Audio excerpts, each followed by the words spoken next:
Bonjour et bienvenue dans cet extrait du programme Compétences CNC que je suis en train de réaliser et qui sortira début 2025. Ce programme est à destination de toute personne souhaitant améliorer ses compétences ou tout simplement se lancer dans l'univers de la CNC de loisirs ou semi-professionnel.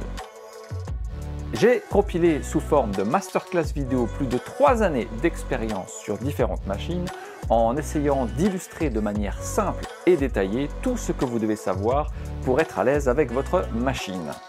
J'espère sincèrement que tous ces conseils vous donneront envie vous aussi de plonger dans l'univers fantastique de la CNC et de réaliser des projets hors du commun.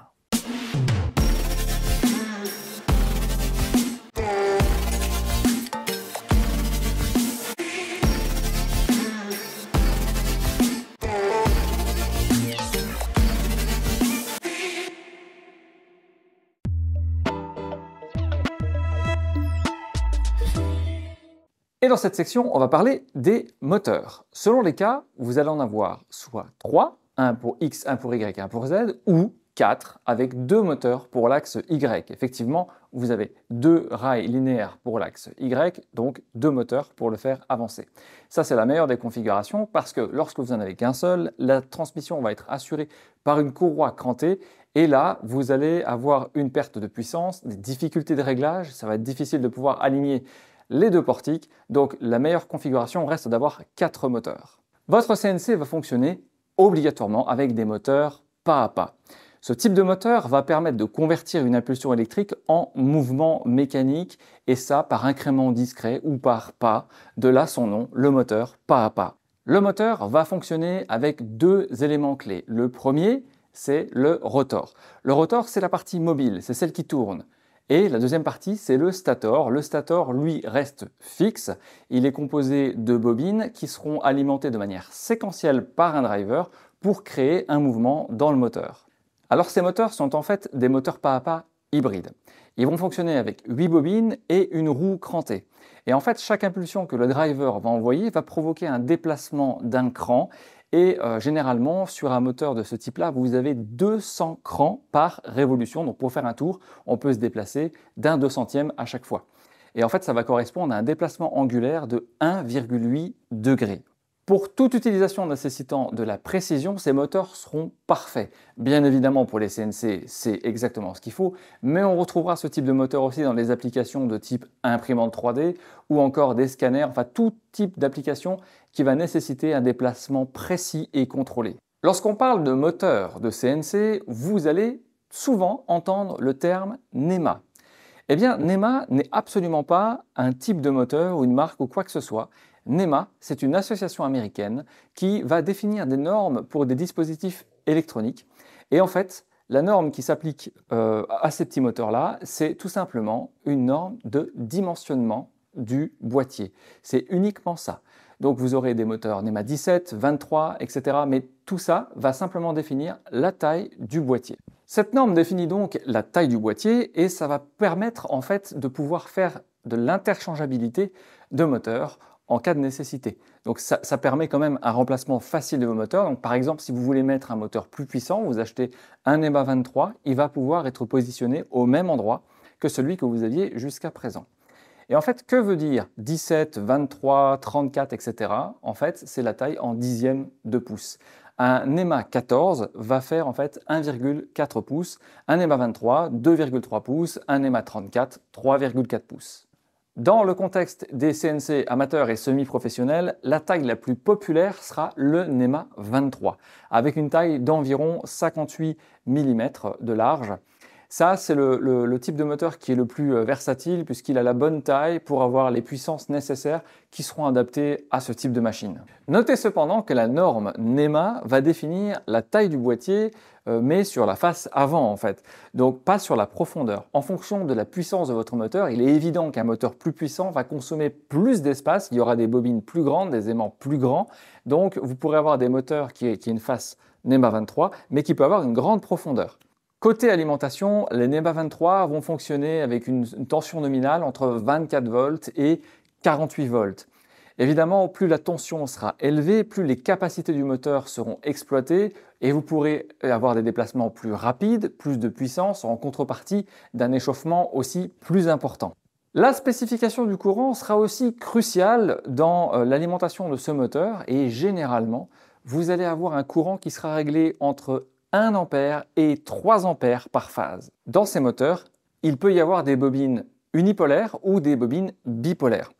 En fait, les bobines bipolaires vont apporter un meilleur couple, mais vont nécessiter une tension d'alimentation un peu plus élevée. Pour simplifier, si vous alimentez un moteur avec sa tension nominale maximale, vous allez bénéficier des meilleures performances. Mais ça va augmenter la dissipation thermique. Le couple de maintien. Eh bien, en fait, vos moteurs pas à pas ont une caractéristique. Ils vont rester dans une position donnée tant que le courant est maintenu. Et en fait, ils seront parfaits pour toute utilisation qui va nécessiter qu'on sache où se trouve le stator par incrément. Et donc, ce couple de maintien va être une des caractéristiques principales de votre moteur. Vous entendrez parler de 2 unités lorsqu'on parle des couples de maintien. Vous entendrez le newton-mètre et le kilogramme. Eh bien, en fait, faites vraiment attention parce que c'est pas facile à comprendre et on fait vite de s'y tromper. Eh bien, je vous propose, pour comprendre qu'est-ce qu'un newton-mètre et qu'est-ce que c'est que ce kilogramme, je vous propose une petite vidéo qui va vous expliquer tout ça. Lorsqu'on exprime un couple de maintien, on parle de l'unité qui est le newton-mètre. Pour commencer, qu'est-ce qu'un newton? Eh bien, c'est une unité de mesure de la force qui correspond à une accélération de 1 mètre par seconde au carré communiquée à une masse de 1 kg. Bref, c'est pas très clair. Lorsqu'on parle d'un newton-mètre, on parle d'une force de 1 newton appliquée à un bras de levier mesurant 1 mètre. Comment fait-on pour convertir un newton en kilo? Bah là, c'est un peu plus simple. En fait, un newton vaut 0,1 kg, donc 100 grammes. Un newton-mètre, c'est en fait un poids de 100 grammes qui est placé au bout d'un bras de levier d'1 mètre. Bon, là ça commence à être plus clair. Et pourtant, histoire de recompliquer un peu les choses, on parle aussi d'une unité en kilogrammes. Mais attention, c'est en fait un kilogramme par centimètre. Du coup, comment fait-on pour avoir une équivalence entre le newton-mètre et le kilogramme centimètre? Eh bien, un newton égale 10 kg par centimètre. Si on revient à notre bras de levier, ça donne un poids de 10 kg qui est placé au bout d'un bras de levier de 1 cm. Bon, vous savez quoi? On va faire l'expérience. Pour bien comprendre comment ça marche, je vous ai préparé ici 2 poids de 5 kg pour 10 kg. Ici, un poids de 1 kg. Ici, 100 grammes. Et ici, avec ce sel, 500 grammes. Pour les bras de levier, un bâton d'1 mètre et un plus petit de 20 cm. Si je prends un bras de levier d'1 mètre auquel je viens mettre un poids de 100 grammes, donc de 1 newton, au bout d'1 mètre, j'obtiens donc ici un couple de maintien que j'exerce ici d'1 newton-mètre. Si maintenant je veux l'équivalent en kilos d'1 newton-mètre, donc en kilos par centimètre, il me faut un bras de levier d'1 centimètre, donc on va prendre ce petit-là, sur lequel je vais appliquer 2 poids de 5 kg pour y faire 10 kg. Donc ici. Couple de maintien de 5 kg. Couple de maintien de 10 kg. C'est pas si dur en fait, hein. C'est vraiment l'équivalent du newton-mètre. Ouais, 1 newton-mètre ça va. Oh.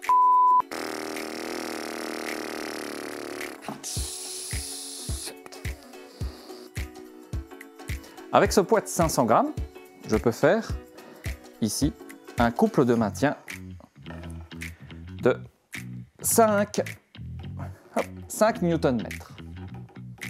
Ça commence déjà à peser un peu. En mettant un poids de 1 kg sur un bras de levier d'1 mètre, j'obtiens ici un couple de maintien, oh la vache, un couple de maintien de 10 newton-mètres. Eh ben, c'est pas facile. 10 newton-mètres, ça commence à être sérieux quand même. Il faut le tenir. Ça pourrait être une épreuve de Koh-Lanta, ce truc-là.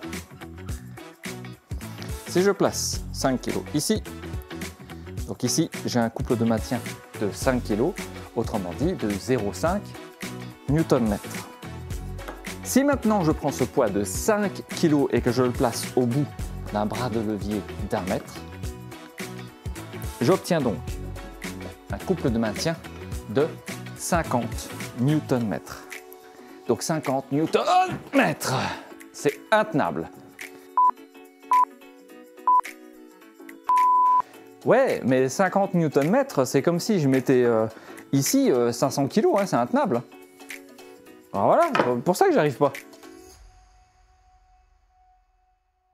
L'alimentation est coupée. On va voir maintenant si c'est difficile de tourner ou pas. C'est extrêmement simple, aucune résistance. On voit que là, je peux faire bouger l'axe X sans aucun problème. Ici, le moteur est alimenté et va disposer d'un couple de maintien de 19 kg pour ici. Donc on va regarder à quel point ça résiste. Donc là, je vais tenter de tourner la vis à billes et de regarder jusqu'où elle arrive à tenir.